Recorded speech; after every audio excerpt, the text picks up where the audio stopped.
उत्तर प्रदेश से बड़ी खबर। सरकार ने शिक्षा व्यवस्था को मजबूत करने के लिए एक बड़ा कदम उठाया। जी हां, सरकार ने शिक्षा आयोग में राज्य के एक रिटायर्ड डीजीपी को शामिल किया है। इस फैसले का मकसद शिक्षा से जुड़े अपराधों, खासकर नकल माफियाओं पर सख्ती करना। जी हां, सरकार का कहना है कि जैसे राज्य में माफिया और अपराधियों के खिलाफ कड़ा अभियान चलाया जा रहा है और उनकी कमर तोड़ी गई है, उसी तरह अब नकल माफियाओं के खिलाफ भी सख्त कार्यवाही की जाएगी और परीक्षाओं में नकल पेपर लीक और फर्जीवाड़े को रोकने के लिए कड़े नियम बनाए जाएंगे। जी हां, रिटायर्ड डीजीपी के अनुभव का फायदा शिक्षा आयोग को मिलेगा। उनके प्रशासनिक और कानून व्यवस्था के अनुभव से परीक्षा प्रणाली को पारदर्शी और निष्पक्ष बनाया जाएगा। सरकार का मानना है कि इससे छात्रों का भविष्य सुरक्षित होगा और मेहनत करने वाले छात्रों को उनका हक मिलेगा। इस फैसले को शिक्षा व्यवस्था में सुधार की दिशा में एक अहम कदम माना जा रहा है। आप एम्प्लॉयमेंट की बात कर रहे थे, आपने शिक्षाविद भरे तो थे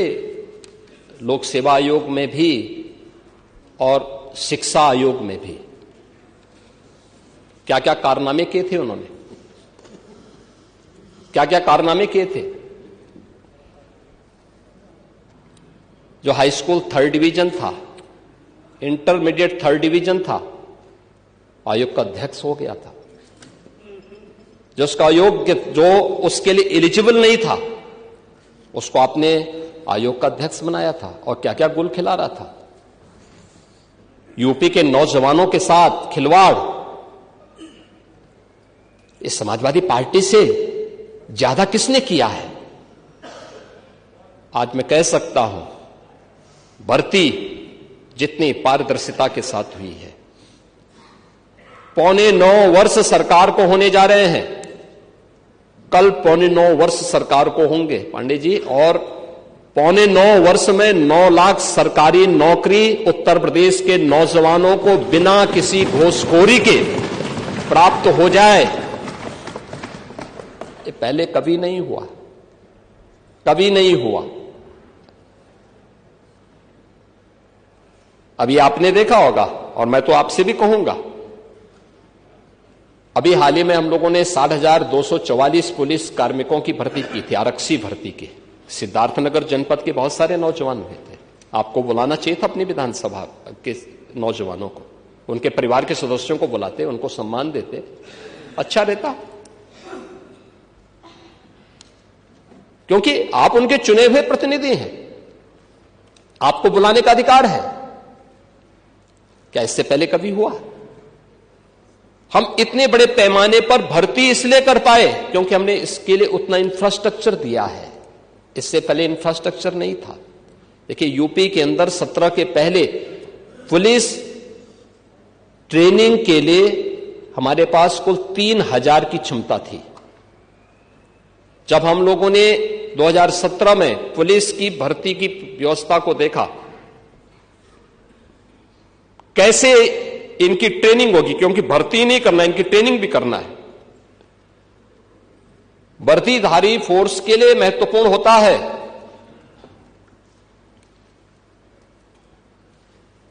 कि जितनी अच्छी ट्रेनिंग होगी, यानी ट्रेनिंग के दौरान जितना पसीना बहेगा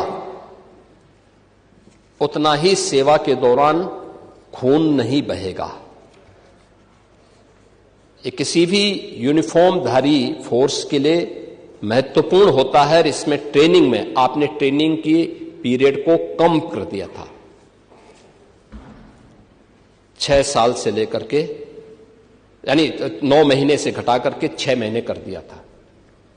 और भर्ती के लिए योग्य नौजवान को प्राथमिकता नहीं देते थे। और शिवपाल जी तो उसके मास्टर हैं, इनकी तो पीएचडी ही इसमें है।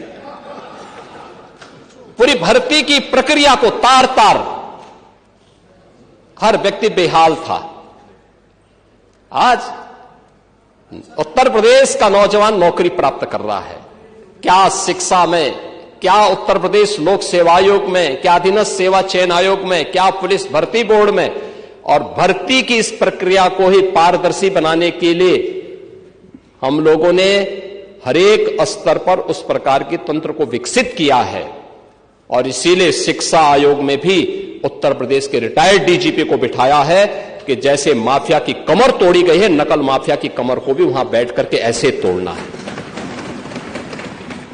क्योंकि नकल माफिया आदत तो आप लोगों ने खराब की थी, लेकिन उनकी आदत को सुधारने का काम, क्योंकि जब भी कोई हैंकड़ी दिखाता है तो उसकी हैंकड़ी को ठीक करने का काम भी सरकार का होना चाहिए, और यही हमारे पद की शपथ भी है।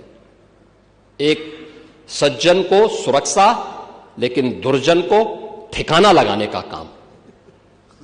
परित्राणाय साधूनाम विनाशाय च दुष्कृताम, यही तो है, और इसी के लिए बैठे हैं।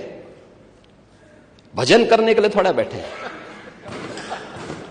भजन करना तो हमारे पास मठ पर्याप्त है, उसी में कर लेते हैं।